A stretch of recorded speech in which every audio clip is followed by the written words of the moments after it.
Hello, my name is Matt. Welcome to Unbearable 73. So you see the topic, Delusions of Disney Star Wars, or how the Shill media revealed their identity. Here I present to you an example of a member of media who's either delusional or has self-identified himself as a shill for Disney Star Wars. Now, just when you think that my level of fury over Obi-Wan is over, how atrociously written this series is, I wake up on my birthday, which is today, day I'm filming this, and I look over entertainment news, see maybe find a topic for the video channel, or just find some interest in myself, chilling or whatever. And I've come across this article, and I'm like, how could someone have even possibly written this? Okay, so I actually thought that quote from The Godfather 3 was just when I thought I was out. They dragged me back in. Now, say what you want about the prequel trilogy.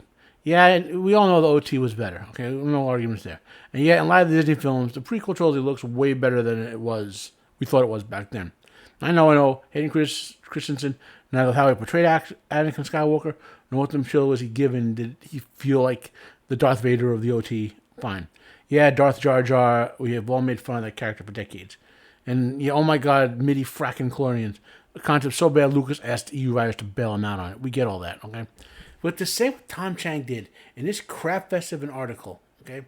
So let's start with the first line in the second paragraph, okay? In Obi-Wan, the dialogue and actions drove each scene and the greater narrative. What narrative was being driven by the dialogue and actions present in the following scenes, okay? Chang contends that Deborah Chow succeeded in storytelling where George Lucas, who directed the prequel trilogy, didn't. So again, what narrative? Think about the following three scenes, one from each episode. Okay, what awesome narrative was being served when 10-year-old Leia, on her stubby little legs, was outrunning adult professional kidnappers? Maybe the Benny Hill music clips while the kidnappers run into trees and prove unable to catch a 10-year-old, clowning themselves as the actual narrative that Deborah wanted to create. And we've all seen people doing that to these clips from the show. Maybe it might help if we redid the scene to Naruto's music and had the voice actor who played Aruka shout out Leia instead of Naruto to show the actual narrative Chow created. How about in episode 2 with the birth of the Bat Reva we neither wanted nor needed? Bat Reva spent multiple scenes on rooftops in what were literal copies of scenes from various Batman movies and animated films. She was posing like Batman, same squatting, position moving, and even doing the same Batman parkour as she moved to when she realized where Obi-Wan was, thanks to our elite plan of turning the entire city on him, together.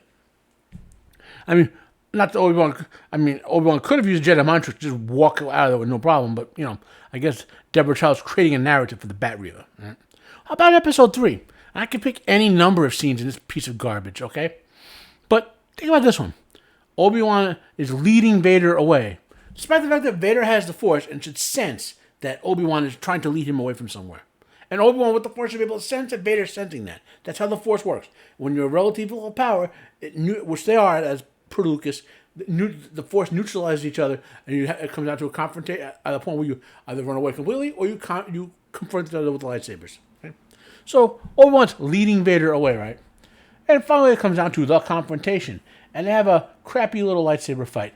And then Vader, in a feat he did not demonstrate the ability to do in Revenge of the Sith, when he was way more powerful than he was here, or in A New Hope, Star Wars Episode 4, when he fought Obi-Wan, and Obi-Wan basically, Vader could do nothing to him until Obi-Wan let Vader kill him. Okay? Vader picks up Obi-Wan Force TK after lighting a fire, hovers Obi-Wan over the fire, and drops him in it. Keep that image in mind. Then Vader doesn't sense any of the rebels or whatever you want to call them, because surrounding them, right? Doesn't sense them at all, even though he has the Force, right?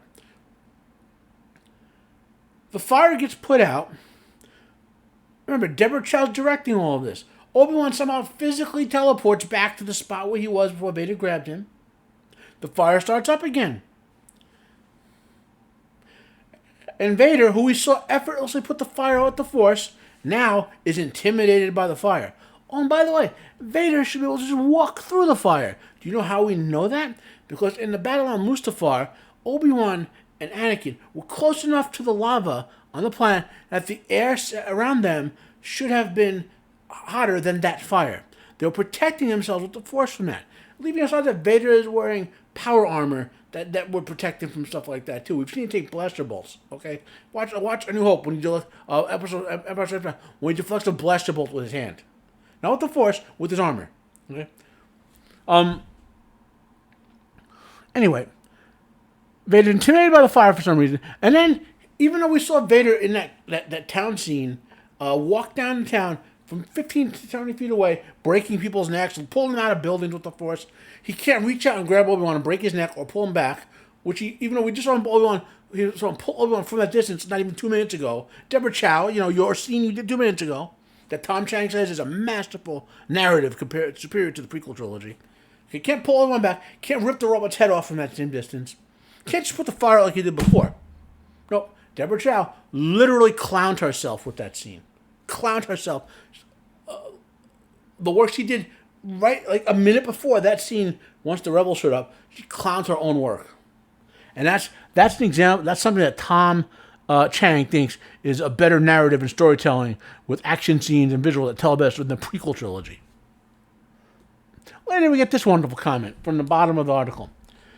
The storytelling and pacing don't often affect the main hero, but we also see in the narrative between the Grand Inquisitor and Reva.